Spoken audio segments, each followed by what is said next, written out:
name is Adam Hamilton. I'm the senior pastor at the United Methodist Church of the Resurrection, and I want to welcome you to the Making Sense of Faith podcast. With me today is my friend and partner in crime here. This is Scott Krostek, and we're going to have some conversations today about why would anybody believe in God anyway?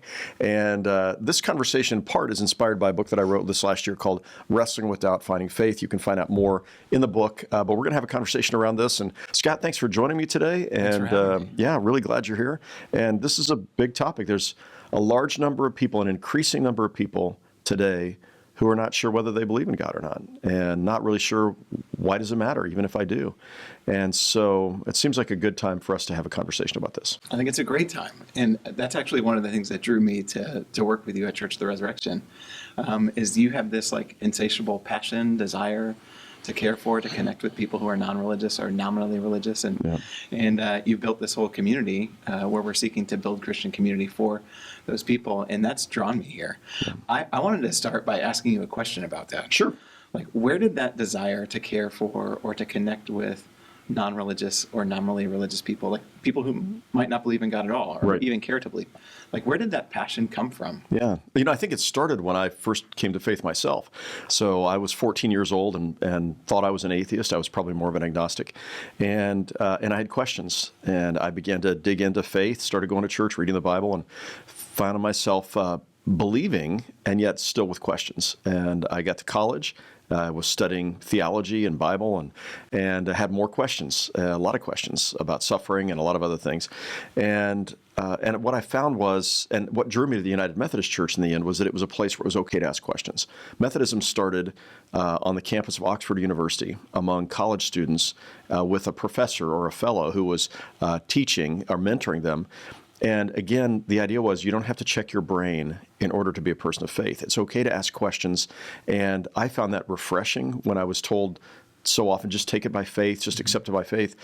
And when I got to seminary, I found I was, here I am in graduate school studying, theology and still, wrestling with questions of the existence of God and trying to make sense of this. And what I began to feel is there's a lot of people like me out there who, some people it's just faith comes easy to them. It's easy for them to just trust that God is there. But there's a whole lot of people, I think, who just go, I got serious questions about this. I'm not really sure. And so while I was in seminary wrestling with those questions myself, I began thinking, I'd love to start a church for thinking people who have questions, and that it would be okay to ask questions. It would be okay to be critical in your thinking. In fact, to encourage critical thinking. And I think if you are willing to dig into the questions, that there are answers that can satisfy intellectually, and that also then lead us to a heart faith that's deeply satisfying. That reminds me of what you wrote in this book, Wrestling with Doubt. You said, do I choose to believe in the universe that is self-created, whose laws are self-created, where life is ordered out of nothing, or do I choose to believe in a universe that is an expression of the power, beauty, and the will of a God whose origins I cannot explain? Yeah. So they both require a measure of faith. Yeah, that's right. And then you talked about being created in the image of God means we're created with the capacity to love. Right. And I think the point that I was trying to make in the book is that faith is always a decision. Mm-hmm. It's not, somebody can share their faith with you. Mm-hmm. You can be raised and nurtured in faith, but at some point you decide. And the two main options are there's nothing besides creation, besides the physical cosmos, or there's something behind that. And when we look at the physical cosmos and we see the order in creation, we see the beauty in creation, we see, even our own strands of DNA and what it took to make us as humans. I think it takes more faith to believe that all of that came from nothing. And 13.5 billion years ago in the Big Bang, that everything that exists was contained in something the size of the head of a pin, and it detonated and everything's flying away from a central point, which even that idea, the Big Bang, which was put forward by a Catholic priest who was a physicist, Einstein didn't like that idea because he felt like the Big Bang itself pointed to the fact that there must be something or someone behind that. And so he rejected the idea for a while, eventually accepted it as, okay, it's virtually irrefutable that everything we see is moving away from a central point and must have been, contained in that. But either it, from Einstein's perspective in the beginning, it was like, I can't fathom that, because that would seem to indicate there was somebody who lit the fuse, somebody who brought it forth.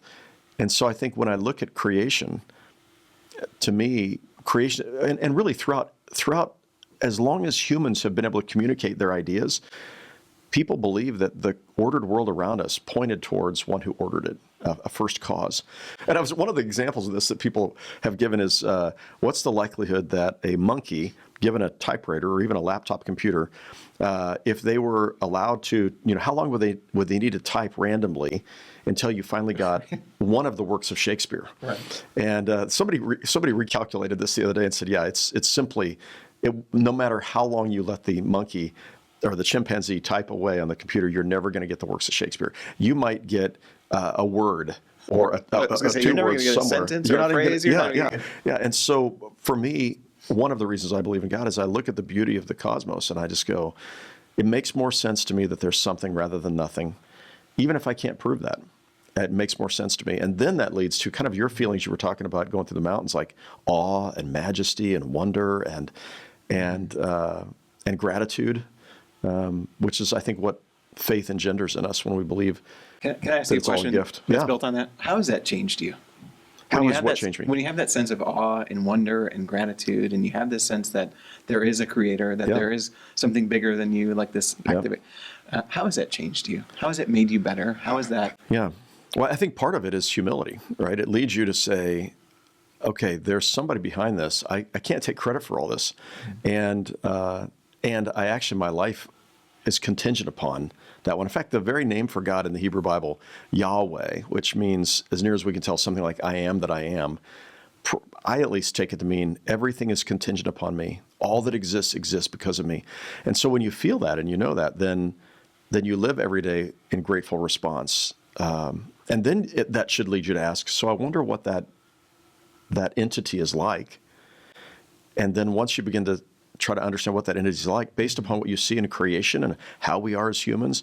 And then we look to the scriptures. If you decide I want to see what Christians have to say about this and Jews have to say about this, you read the scripture and you begin to find, okay, so maybe God is like this. And then Christians say Jesus embodied God's message to us, like, and put flesh on the God who created the cosmos. So then you look at Jesus and go, okay, this helps me know, what does it mean to be human? And how does God look at me? And how does God interact with me? And then how am I meant to live in response to that? So there's a whole lot that starts with thinking, maybe we're not alone. Maybe there is something more, someone more out there. Yeah. One of the things you wrote, you said, you wake up every day, you pray to God saying, thank you to Jesus for the day, and then you offer yourself to him. And you ask for help to pay attention to the opportunities to serve him by serving others. And you said that's changed your life. Yeah. Is by having that constant attentive, kind of spirit or attitude toward. The older that I am, the more I find this in my life, paying attention. And so I have to pray every morning because we get easily distracted. But just as an example, this is a tiny little thing, but I was in the grocery store. I was buying flowers on Saturday morning. We had our children's musical here at Resurrection. That's a fun thing. Oh, it was so fun. And I was buying a dozen roses for my granddaughter, my 10-year-old granddaughter. That's fun. And I walked in, and I noticed out of the back of my, corner of my eye, there's a woman who's standing off to the side over there. And I thought either she's waiting for the florist, or she's waiting for me. So I should pay attention. And I finally turned around. I mean, they were still trying to help me with my flowers, and I was in a hurry. I mean, like I had to get back. The musical was getting ready to start, and but I turned around and she looks right at me, and I said, "Hey, how are you?" And she said, "Well, I'm a part of your church, but I don't go very often. But I saw you, and I thought, I just needed you today." Like, she needed me. We don't even know each other. Just so you know, these never happen. This never happens to me. I'm pretty sure it does. But I represented God for her in that moment, and I thought, pay attention. And I said, well, she said, would you pray for me? We're in the florist line at the grocery store. And you're late for the performance. Would you pray for me? I said, of course I will. Tell me how I can pray for you. What's going on in your life? She said, I don't have time to tell you. I just really needed God today. And I saw you. And I took her hands and found out her name, and I prayed for her. And then I said, is it okay if I gave you a hug? And she said yes. And, teary-eyed, where I'm holding her in the floral line. And I said, thank you for stopping me, And that was a 60-second encounter in that moment. But I felt the rest of my day like that was the most important thing that happened in my day. That and giving roses to my 10-year-old granddaughter. But it's paying attention. And when you, every day you're saying, okay, here am I, use me, do with me whatever you want. You're going to find yourself in the middle of God's mission somewhere. And it's always going to be an interruption, something you weren't expecting. And somebody who, maybe it's somebody on the street corner who needs a $5 bill, or it's somebody who needs a word of encouragement. And if we pay attention to people's eyes, we can tell when somebody needs to be encouraged, or somebody needs someone just to notice them and say hello. And I think it's being aware, and it's being cognizant of the fact that you're not alone. I think that's part of what, like, opening up your eyes to creation, yes, and to God's presence in creation. It allows you to do things, knowing that you aren't alone, you're supported. Yeah. And you had the ability to do all the things that you wanted to do, and it probably felt great. Yeah, it does. It always does. Yeah, because I would say we're created to love and to be loved. And it's part of our mission, part of why we are here. Yeah. So I'm thinking about all this, and as we're kind of talking about this question, my guess is if people are tuning into this podcast, and the title is There a God?, there's a level of curiosity. There's a level of wondering. There's some sort of desire where people could grow. What kind of practical advice would you give somebody to begin that journey, that adventure? Like, how would you help people to wrestle with this question? Sure. Well, I do think if you have friends who are people of faith, it's good to talk to them. There's no, you can offer proofs, and in the book I mentioned 4 or 5 of, say, 20 that I might offer but none of them are actually proofs. They're just, here's some reasons why some people believe. And so being able to hang around with people like that, getting involved in a faith community, and I would say, I'm biased, but personally, I need a faith community where it's okay to ask questions, where it's okay to have doubts. There's a lot of churches like that. United Methodist churches are generally that way, and there are other churches like that. But more fundamentalist church, the more sort of black and white things are, the harder it is for people with, at least people like me, people with questions and wrestle. I go to that and I bristle, and I find myself feeling pushed away. But if there's a place where it's okay to ask questions, it's okay to have doubts, where we're all struggling to try to figure out the truth, those are places where I find I connect. And so, connecting with Christians like that, or people like that, connecting with churches like that, reading books. So, again, my book, Wrestling with Doubt, is one example of many other books that are out there that are aimed at helping people think about faith. For me, I came to faith by reading the Bible, which is another episode in our upcoming podcast, but on, how do we make sense of the Bible? But all of those have helped. I tried praying. I just started talking to God to see if I felt anything. And when I would talk to God, there were moments I felt like somebody was listening. So just that experience of God, I think, is true as well.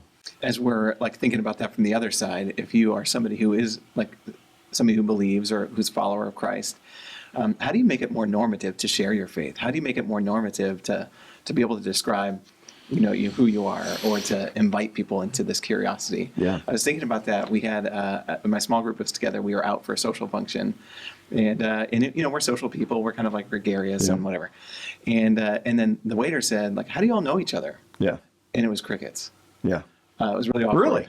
Okay. And I would normally be the one. We all knew each other from church. We became friends at church, small group members at church. Yeah.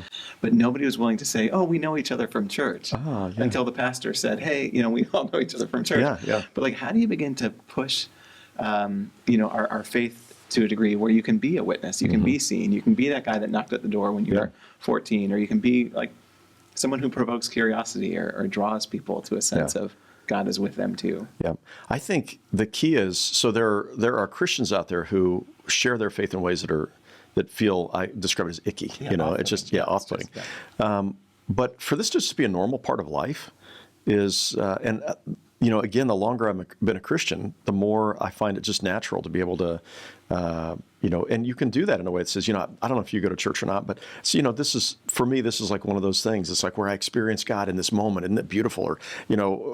Or I ask, so I was on a TV interview this morning with one of the local news stations, and when we were done, they were like, "Hey, that was a great interview." You had 3 minutes, right. And I said, "It was a great interview," and I knew one of them had just moved to town, and the other one had been here just a year, and I said, "Hey, I don't know if you guys are involved in a church family, but if you're not, man, we'd love to have you come. I know some of the people who work at your TV station who go to our church, and if you're ever interested, we'd love to have you check it out." Yeah. And which is different than saying, "Do you know if you were to die tonight, beyond a shadow of a doubt, Jesus would let you into heaven?" Yeah, that. Right. Turns people off, but to be able to be, and here's the thing, I find people are drawn to other humans who treat them with dignity and with love and kindness and respect.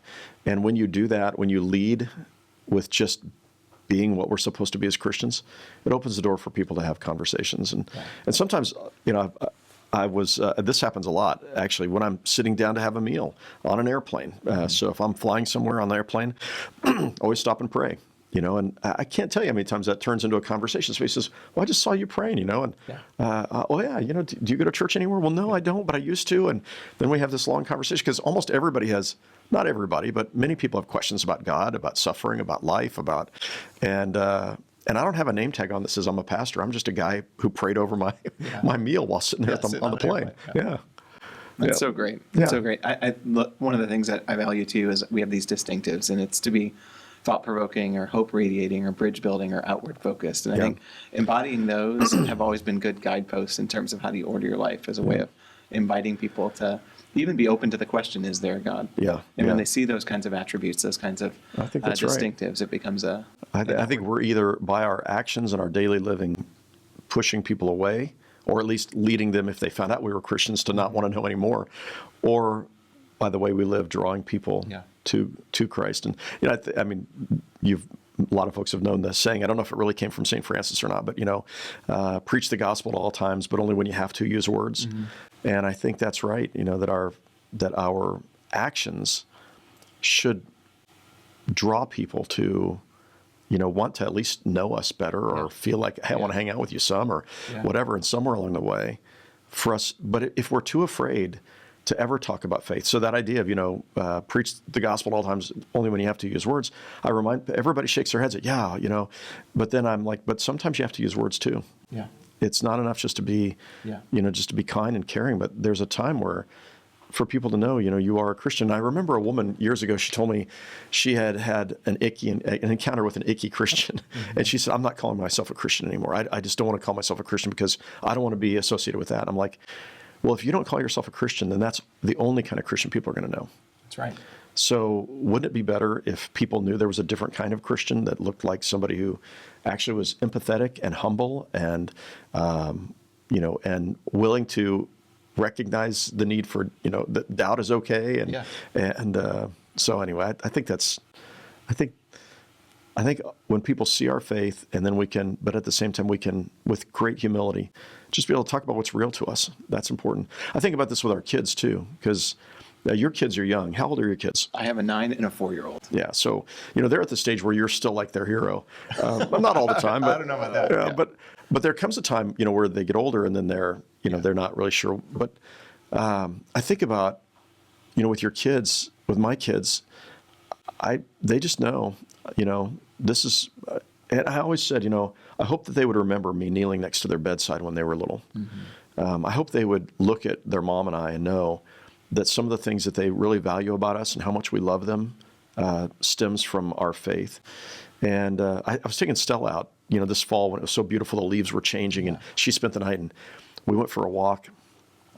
And the grasshopper or the crickets are making their noises, or some critters are making their noises, and I guess it was early fall, and I said, listen to that, Stella. I said, I feel like those little insects, they just have a little tiny brain. They don't know that there's a God, but they can't help but singing. God wired them to be able to sing. And I said, they're like a choir. And then I said, look at the trees, Stella. I said, do you realize that all the stuff we breathe out, the carbon dioxide that we breathe out, the trees breathe that, and then they breathe out oxygen just so we can breathe and live. So how cool is that? And then we looked at the stars, and so just with her, just naturally being able to talk about, from your papa's perspective, not everybody believes this, but from your papa's perspective, all these things are a reflection of the beauty of God and his love for us, and how he's made all things good and well. Like living a life that cultivates a sense of awe and wonder, and inviting people to kind of like look up and to appreciate what's around. And I think that's so compelling. And I'm thinking about like the one thing we haven't touched on. I talked about the people that don't even entertain the question. How do you move the needle? Right. How do you engage people? But there's a lot of people that wrestle with doubt because of pain or abandonment or hurt or contradictions in terms of intellectual, kind of discerning. And how do you begin to like steward questions or doubt in conversations around faith? What's like the role between doubt and faith?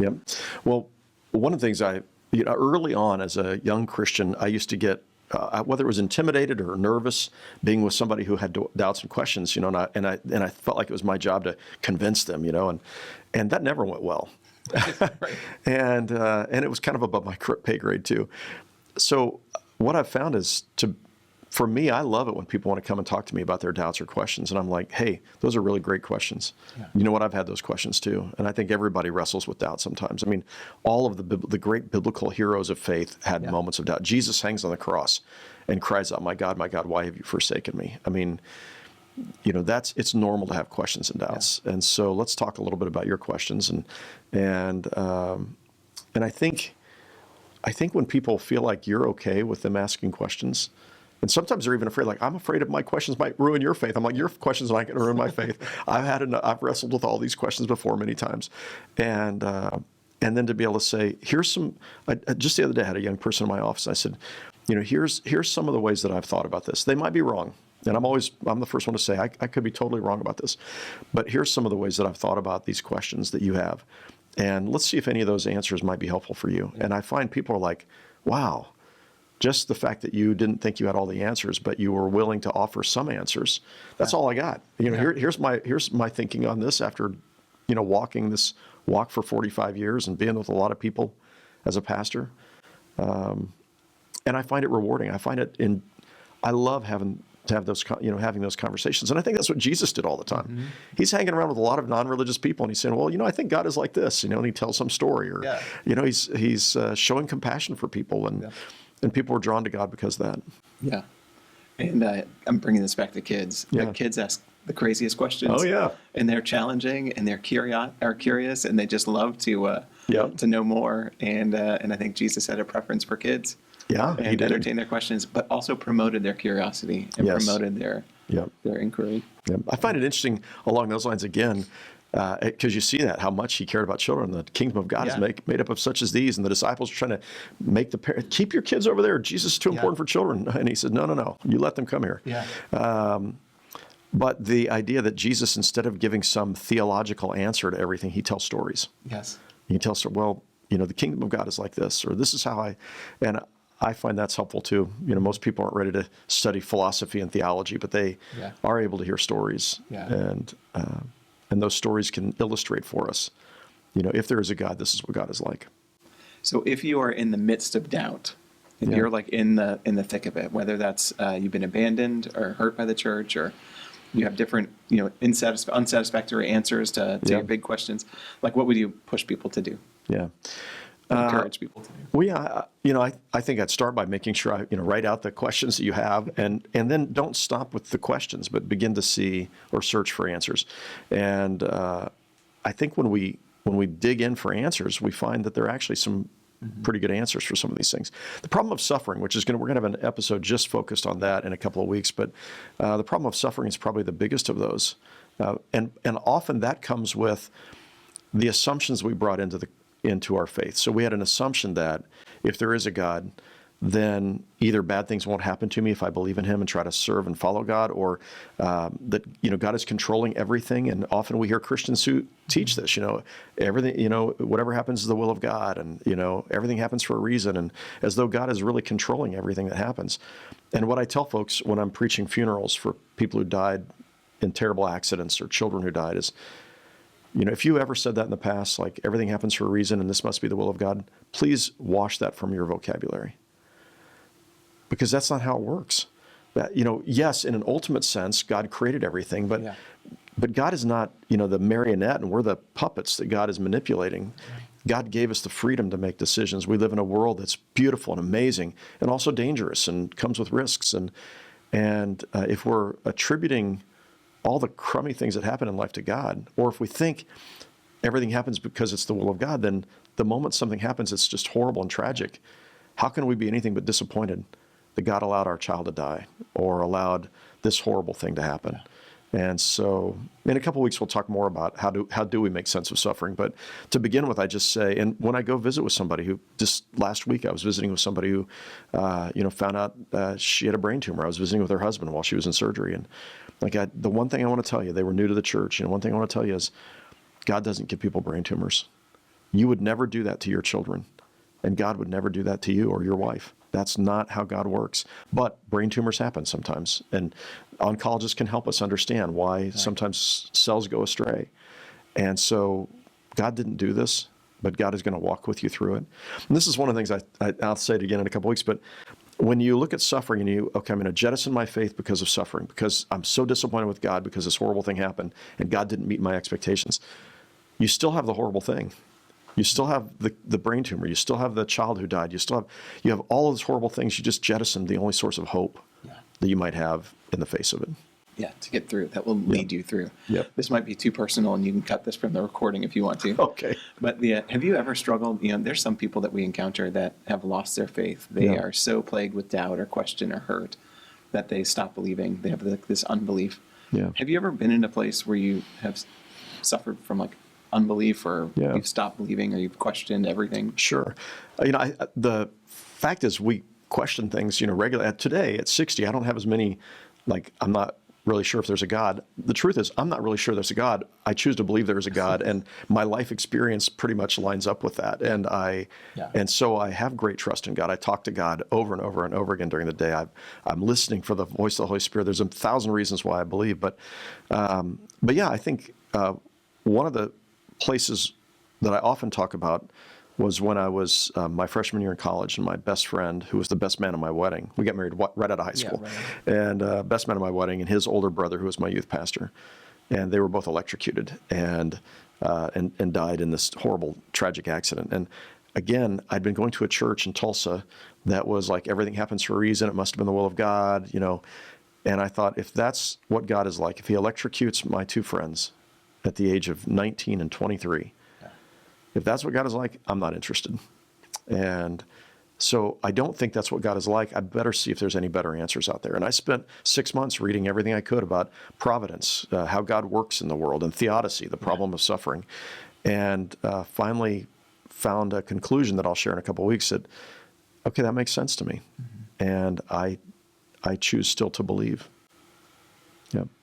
Can't even imagine being in that situation. Yeah, well, people are in a lot worse situations. But I also remember when I was in seminary and philosophically really wrestling with the question of the existence of God. And I'm not prone to panic attacks. I've hardly ever had them. But I remember probably halfway through seminary, it's a 3-year program, halfway through, and I was wrestling with the philosophy and theology, and I remember thinking, maybe there isn't a God. And I started playing with that in my mind, and I began feeling, I don't know, an anxiety, like everything that I had thought might not be true. And it took me several months of putting that back together again. My faith sort of hung in the balance for 2 or 3 months. I'm like, okay, I'm not really sure. And I'm willing to say, what I want to know is the truth.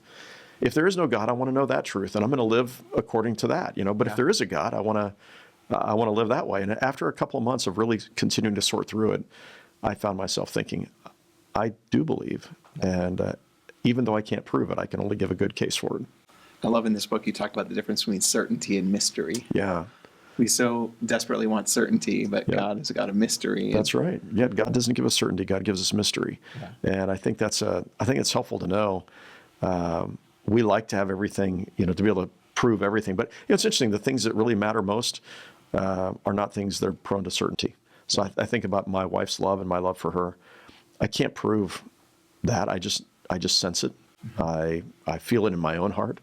I can't quantify it. I can't scientifically, the scientists can talk about the biochemistry of love and, hormones, but this feels like more than hormones to me. In 42 years of marriage, there's something deep there that can't be quantified by science. Yeah. And I think that's how God is for us as well. Yeah. I quantify that as the difference between the how and the why. Yeah. Yeah. Like we know that there's something more there. Yeah. We need to wrap it up, but I want to mention. No, these are great questions. I'm enjoying this too. One of the things I mentioned in the book is that I choose to believe, and I choose to trust that God is, and I think my life is better and richer because of that belief. And if I came to that moment of death, the last flash of consciousness, and I saw that there was no God, I would still be grateful that I believed in God and followed Jesus across the course of my life. Because that belief in God gave me peace, it gave me joy, it gave me hope, it gave my life meaning. Following Jesus and the things that he taught helped me be a better human being. Now, I believe in that moment when I pass, I'm actually going to hear his voice speaking to me, and I'm going to enter into his eternal realm, and I'm going to finally understand the mysteries of, or at least as much as a human could understand the mysteries of all that, and be bathed in complete love and light, and where there's no more sorrow or suffering or pain, reunited with friends and family who've gone before. That's what I'm anticipating. And I not only believe that, I'm counting on that. But even if it weren't true, I would still be grateful to have followed Jesus in my life and to have lived as though there was a God who loved me, who walked with me no matter what. So anyway, that's what we got for you today. Thank you so much for tuning in to our podcast, and we hope you'll join us again next week. Scott is going to join me from time to time. We got other of our pastors who are going to join me, and we're also inviting you to submit your questions, and we'd love to be able to tackle some of your questions. We're trying to do that each week, and some of the things we talked about today were actually things that people submitted as questions. So we hope you'll join us again for Making Sense of Faith, and again, on behalf of Scott and myself, thanks and have a great day. Thanks for tuning in to Making Sense of Faith with Adam Hamilton. Do you know someone wrestling with life's biggest questions? Share this episode with them, because the more people willing to embrace the hard questions, the better. Do you want to go deeper? You can visit makingsenseoffaith.com to find the show notes and additional resources. That's also where you can sign up to get the notes and resources delivered straight to your inbox. If you enjoyed this episode, hit subscribe and leave us a rating in your podcast player. That'll make sure that you get the latest episodes and help others find the podcast. You can also subscribe to our YouTube channel. Hit that notification bell to catch future episodes and videos there. Until next time, remember that your questions matter. Doubts are normal, and making sense of faith is a lifelong journey. We'll see you on the next episode of Making Sense of Faith.